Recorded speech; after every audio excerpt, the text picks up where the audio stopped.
Who would have thought living forever would be one of the worst things done to you? Living forever. Happily ever after, forever. These may be some things that come to your mind at first, but be assured it's not that. Today, we'll know why living forever is not a good idea.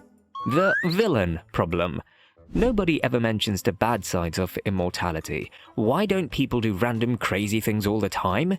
That's because there are consequences for everything that you do. We don't jump off cliffs because we'll die. We don't commit terrible crimes because we fear going to jail for life. But if you live forever, consequences disappear. If you jump off a cliff, you just stand back up. If you go to jail for a life sentence, you just wait it out. 100 years in prison is nothing to you. It's just a timeout. Slowly, you stop caring about rules. You stop caring about right and wrong. You start treating normal people like they're just characters in a video game that you can play with. You might start doing dangerous or bad things just to see what happens, or just to feel something exciting. You won't turn into a wise, kind wizard like in the movies. You'll turn into a bored, dangerous monster who's forgotten what it means to be human. You don't become the hero of the story. Eventually, you become the villain. The memory corruption problem. This is where it gets scary. This isn't just about forgetting where you put your keys. This is psychological science fiction. You think your memory is like a video camera recording things exactly as they happen, but it's not. Every time you remember something, your brain rewrites that memory. It changes small details, the color of a shirt, the tone of a voice, and what the weather was like. Now apply that to 10,000 years. You remember your mother's face from 5,000 years ago, but do you? Or are you remembering the last time you thought about her? You're recalling a copy of a copy of a copy. Over centuries, the image changes. You might be remembering a face that never even existed. You don't know which version of events is real. You start to question your own sanity. Did you really fall in love in 1920, or did you just invent that feeling later to make yourself feel better? Did you used to be a good person, or have you rewritten your own history to hide your mistakes? You lose track of who you actually were. Your entire identity becomes a blurry mess of real events and fake stories you told yourself. You become a stranger in your own mind, unable to trust your own thoughts. The never-ending goodbye. Immortality. You think it's the ultimate win. You picture living your life as in the movies like Vampire Diaries or like Deadpool, who never really dies, but let's be real, it ain't movies. The moment you stop dying, your life turns into one massive, endless funeral.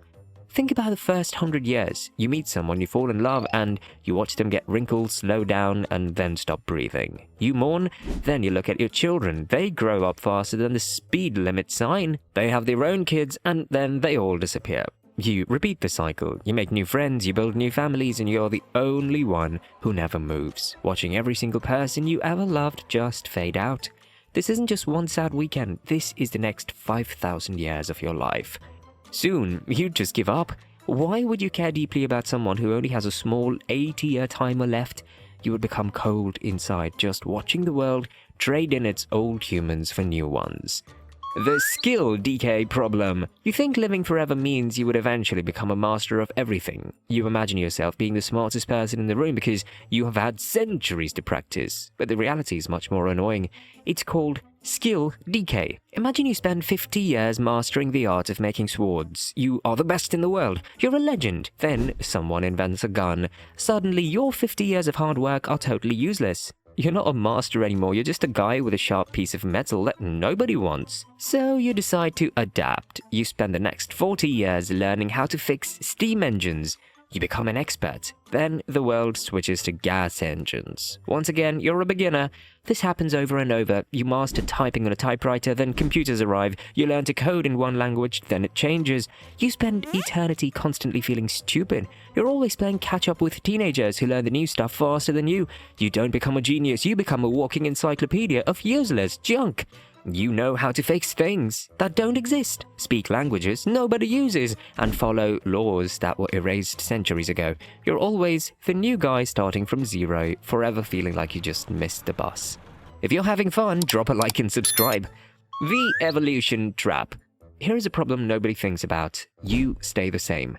That's the whole definition of immortality. But the rest of the human race, they do not Evolution is slow, but it never ever stops. Give it 100,000 years, humans will change, they will adapt to new planets, maybe merging with computers or changing how they look entirely to survive a hotter sun.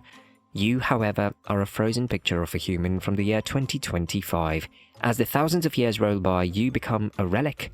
You're no longer the same species as the people around you. They talk using words or brain links you can't understand. They use senses you don't have. To them, you look like a caveman, a primitive, hairy, low-browed ancestor that somehow wandered into a futuristic shopping mall.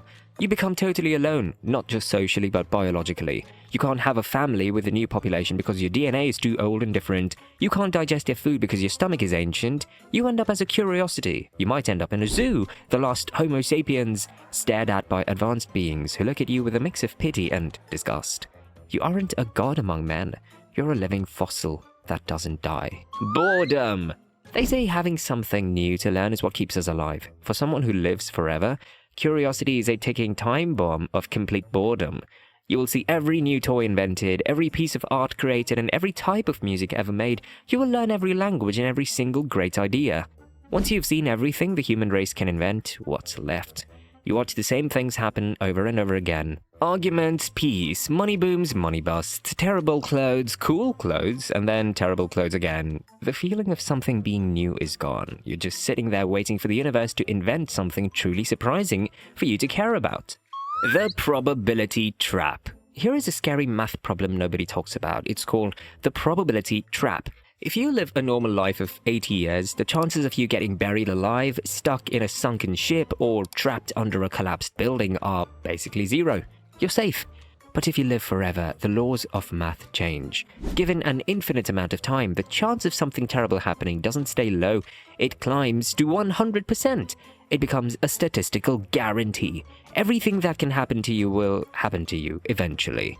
You're hiking alone in the mountains in the year 3000. You slip, you slide down a ravine and fall into a deep, narrow crevice. Crack! A massive boulder slides over the opening above you. The light goes out, you're trapped. A normal human would panic, run out of air, and pass away peacefully within a few days. You don't get that lucky escape. You sit in the absolute pitch black. You feel the intense hunger gnawing at your stomach, the thirst drying out your throat, and the freezing cold shaking your bones, but your body never shuts down. You just suffer, and that's not worth anything. Everything loses its sparkle because you know that no matter how wonderful or terrible that moment is, the world will forget it while you keep going. The beautiful, sad truth of a short life is a constant push to make every second count. So, at the end we can say, living a short life, like 100 years, would be worth it, but immortality won't be such a good idea. Now, we want to hear from you. If you were faced with eternal life, what century do you think would be the hardest to endure? Drop a comment below.